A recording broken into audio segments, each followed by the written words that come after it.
At least 19 people were killed in a powerful explosion that destroyed an ammunition factory in the U.S. state of Tennessee. Parts of the buildings were thrown almost a kilometer away, and the shockwave could be felt at distances as large as 25 kilometers. Comparing photos of the site of the tragedy before and after the explosion, a terrifying picture emerges. There is practically no trace of the factory left. Emergency services are working at the site, but so far, no one knows what happened. According to preliminary information, the factory was operating normally. No one reported any malfunctions or any disturbing incidents. That where there was a full functioning facility, there's virtually nothing. That this magnitude of the blast was felt 20 and 30 miles away. There's indication from the professionals on the ground that hundreds of miles away, there were seismic recordings of this blast. It was a terrific. The families of 19 victims have been notified and asked for DNA samples for identification. Investigators are methodically working to clear the area and collect evidence. The second set of the process of identifying remains. And so the first part was getting standards from family members. And so that we'll be able to do some comparisons with DNA.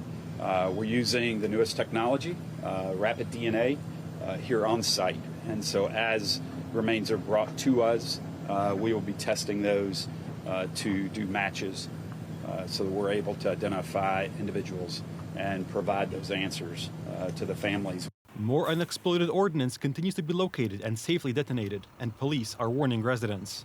As far as the investigation, I never want to put words in ATF's mouth, but again, it's them being on a government shutdown. I can tell you from the folks that I've talked to, it don't matter.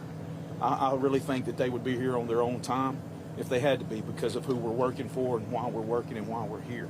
The representative of the authorities stated that the work at the scene could take weeks or even months. We are in day 2 of the National Response Team being on the ground. They are doing their walkthroughs right now, and then they will begin to process the scene.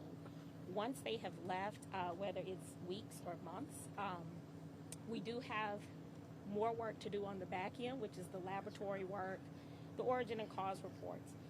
We want to deliver a methodical and complete report to the community.